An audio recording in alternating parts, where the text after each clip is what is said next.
What's going on, guys? Kingfisher here. Today I want to take you guys through the process on how I would make a beat for Future, sort of in the style of 808 Mafia, something like Southside or Pyrex Whippa would make. There are a few key things that you need to implement when you're making one of these kind of beats. The first thing you want to do is stay inside a minor scale, because this will make sure that your melody stays sort of sad and dark. Second, you want to use some really hard drums and really make sure that they're turned up so that they're the star of the beat. Second of all, don't be afraid to use a really repetitive pattern for the hi-hat or the snare, because that'll give a really nice pocket for the artist to flow in.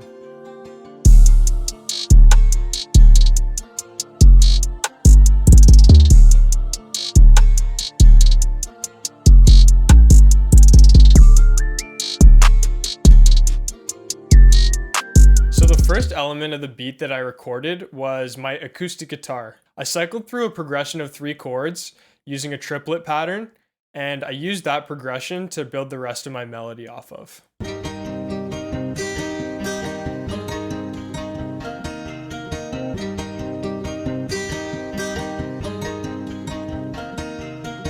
So the only effect that I added to the guitar was a Valhalla vintage reverb.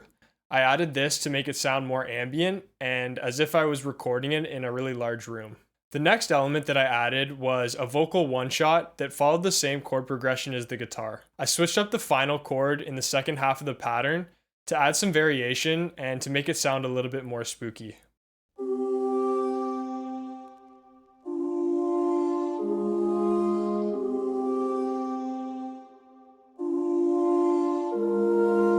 I really liked the theme that was evolving as I laid down those 2 patterns, so I decided to add another choir sound from Omnisphere on top. I copied over the same chord progression from the vocal one-shot to the Omnisphere choir, but I added a crazy top line that really added a lot to the melody.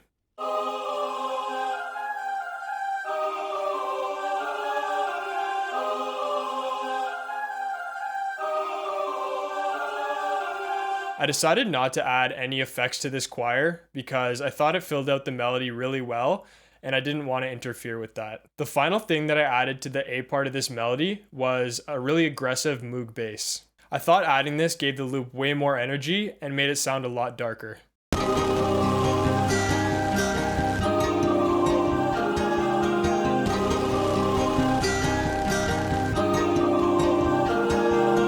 The next thing that I added to the loop was a flute one-shot that played a catchy top line on top of the choir.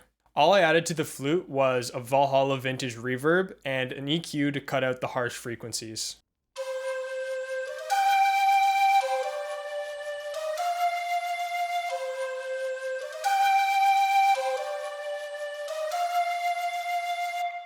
The final piece that I added to the melody was sort of a hybrid bell lead from Omnisphere. To lay down this pattern, all I did was play around on my MIDI keyboard until I heard something that I thought would sit well in the mix. The effects that I put on this lead were a quarter note delay and an EQ to cut out the high and low frequencies.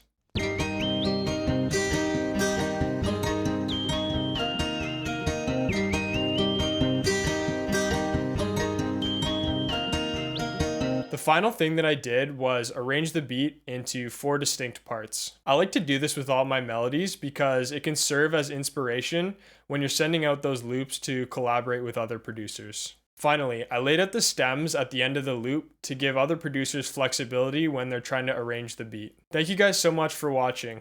If you've made it this far, it would really help me out if you subscribed to the channel and left a like on the video. With that being said, I'm going to play the finished beat now.